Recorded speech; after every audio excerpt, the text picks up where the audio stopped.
બરફ પીગળવાની સાથે બરફમાં રહેતા પશુ પક્ષીઓનો પણ જીવનદીપ ઓળવાઈ રહ્યો છે।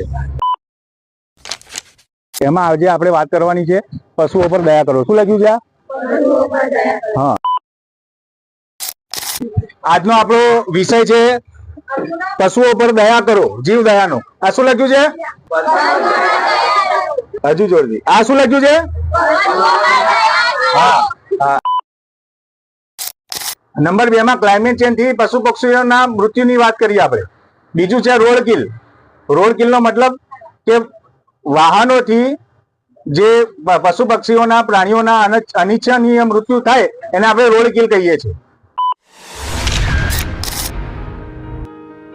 ગુજરાત રાજ્ય માર્ગ વાહન વ્યવહાર નિગમની આ વિદ્યાર્થી બસ સેવા અને એમાં આપણી આ એસટીની પાઠશાળા, એમાં આજનો વિષય છે આપણો જીવ દયા પર। આ પટ્ટા પર શું લખ્યું છે? હા, હવે અહીંયા પટ્ટો માર્યો છે પશુઓ પર દયા કરો, એનું કઈ તો મતલબ હશે ને, કઈ આપણે શીખવાનું હશે ને કે કેમ માર્યું છે।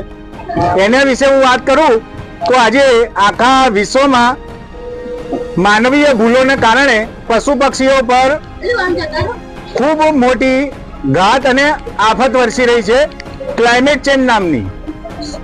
તમે અત્યારે શ્રીલંકાના સમાચાર સાંભળ્યા હશે, બહુ મોટા પ્રમાણમાં ત્યાં પૂર આવ્યું છે। ઇન્ડોનેશિયામાં બહુ મોટા પ્રમાણમાં પૂર છે, બરાબર। આપણે ત્યાં કમોસમી વરસાદ પડ્યો ને, આપણે કેટલું બધું નુકસાન થયું, બરાબર।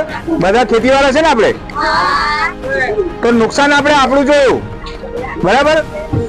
આપણને જે નુકસાન થયું, માણસો મૃત્યુ પામ્યા, એ બધું આપણે જોયું। આપણે કોઈ દિવસ જાનવરો પશુ પક્ષીઓ વિશે વિચાર્યું કે આ ક્લાઇમેટ ચેન્જ થી કેટલા પશુ પક્ષીઓ મર્યા હશે એવું, બરાબર। આ પૂરમાં કેટલા પશુ પક્ષીઓ તણાયા હશે એવું વિચાર્યું? કેટલી મોટી મુસીબત એ લોકો માટે થઈ છે। બધા આયા નહીં ને હજુ છોકરાઓ? હા, એટલે 2 જ મિનિટ।